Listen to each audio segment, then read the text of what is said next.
परिचय। खाना खाते वक्त थोड़ी सी कढ़ी ऋषि के शर्ट पर गिर गई।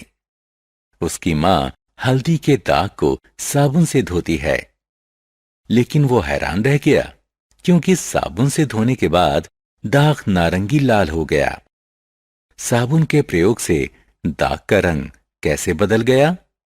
आइए इस पाठ में जानें कि रंग बदलने का कारण क्या था। उद्देश्य। इस पाठ के अंत में आप निम्न करने में सक्षम हो जाएंगे: सूचकों और उनके प्रकार के बारे में बताना, सूचकों के प्रकार बताना, उदासीनीकरण को परिभाषित करना। सूचक। छात्रों, आप यह कैसे जानेंगे कि एक फल अम्लीय है या क्षारकीय? घर पर एक साधारण सूचक विलयन बनाकर आप किसी पदार्थ की अम्लीय या क्षारकीय प्रकृति का आसानी से परीक्षण कर सकते हैं। आपको एक बीकर, बर्नर, गुलहड़ की पंखुड़ी, शीशे का एक साफ गिलास, 3 छोटे गिलास, नींबू का रस, साबुन का विलयन और आसुत जल की जरूरत होगी। बीकर में थोड़ा आसुत जल डालें और स्टोव पर इसे गर्म करें। पानी के गुनगुना होने तक गर्म करें।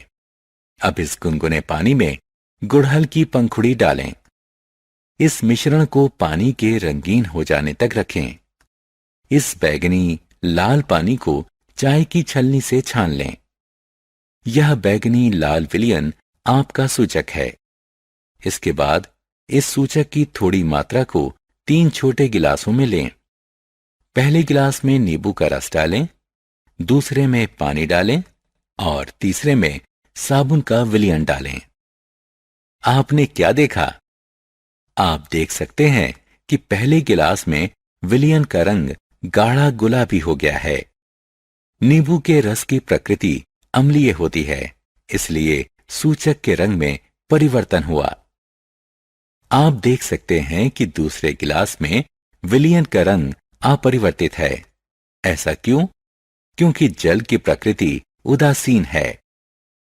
तीसरे गिलास के विलयन का रंग हरा हो गया है। अतः हम ये निष्कर्ष निकाल सकते हैं कि गुड़हल से प्राप्त सूचक अम्ल की उपस्थिति में गहरा गुलाबी और क्षारक की उपस्थिति में हरा हो जाता है। किसी वांछित खाद्य पदार्थ पर हम इस सूचक की बूंदों को डालकर जान सकते हैं कि वह अम्ल है या क्षारक है।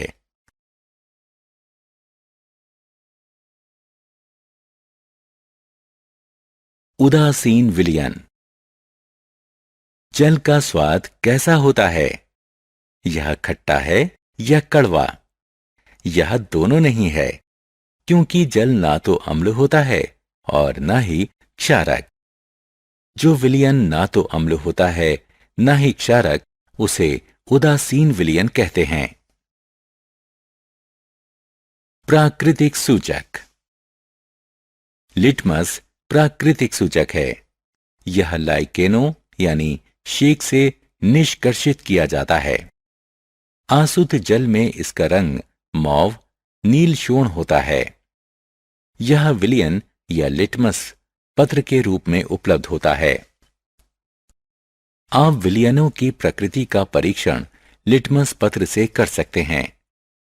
लोहे की एक भावोद्दीपक छड़ को बेकिंग पाउडर के विलयन में डुबोइए और इस गीली भावोद्दीपक छड़ को लाल लिटमस पत्र से स्पर्श कीजिए। लाल लिटमस पत्र नीला हो जाता है, जो सूचित करता है कि बेकिंग पाउडर विलयन की प्रकृति अल्काइन है। पुनः भावोद्दीपक छड़ को सिरके के विलयन में डुबोइए। एक बूंद नीले लिटमस पत्र पर डालिए। नीला लिटमस पत्र लाल हो जाता है, जो सूचित करता है कि सिरके की प्रकृति अम्लीय होती है। प्रयोगशाला सूचक। आइए एक साधारण प्रयोग करें। बीकर में थोड़ा हाइड्रोक्लोरिक अम्ल लें। इसमें फिनाल्फथेलिन मिलाओ। अब इस विलयन में बूंद बूंद सोडियम हाइड्रोक्साइड मिलाइए और हिलाते रहिए। थोड़ी देर बाद विलयन का रंग धीरे धीरे गुलाबी होने लगता है। हम थोड़ा सोडियम हाइड्रोक्साइड अम्ल मिलाते हैं तो गुलाबी रंग और चमकदार हो जाता है। अब एक बूंद हाइड्रोक्लोरिक अम्ल मिलाने पर यह विलयन पुनः रंगहीन हो जाता है। अतः अल्काइन विलयन में फिनाल्फथेलिन गुलाबी दिखता है और अम्लीय विलयन में यह रंगहीन दिखता है। उदासीनीकरण अभिक्रिया। आइए उदासीनीकरण अभिक्रिया को एक गतिविधि की सहायता से समझते हैं। वांछित सामग्री है एक टुकड़ा खड़िया यानी चौक, सिरका और टेस्ट ट्यूब। टेस्ट ट्यूब में पिसा हुआ चौक डालिए, इसमें सिरका मिलाइए। देखिए क्या होता है। खड़िया सिरके के संग अभिक्रिया करता है। जब खड़िया अभिक्रिया करता है तो कार्बन डाइऑक्साइड के बुलबुले निकलते हैं। खड़िया कैल्शियम कार्बोनेट CaCO3 होता है। सिरके में एसिटिक अम्ल होता है। जब वे अभिक्रिया करते हैं तो कार्बन डाइऑक्साइड, जल और कैल्शियम एसिटेट बनते हैं। सारांश। आइए हमने जो कुछ सीखा है उसे संक्षेप में दोहराएं। सूचक एक ऐसे पदार्थ के रूप में परिभाषित किया गया है जो पदार्थों के रंग की प्रकृति में परिवर्तन के माध्यम से परीक्षण करता है कि वह पदार्थ अम्ल है या क्षारक है। वह विलयन जो किसी सूचक के रंग में परिवर्तन नहीं करता है उसे उदासीन विलयन कहते हैं। वे ना तो अम्लीय होते हैं ना ही क्षारकीय। जो सूचक प्रकृति में पाए जाते हैं उन्हें प्राकृतिक सूचक कहते हैं। लिटमस प्राकृतिक सूचक का एक उदाहरण है जिसका व्यापक प्रयोग किया जाता है।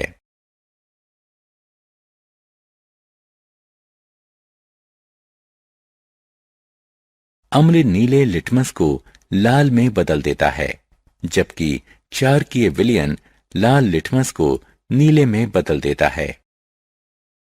अम्ल और क्षारक के बीच की अभिक्रिया को उदासीनीकरण कहते हैं।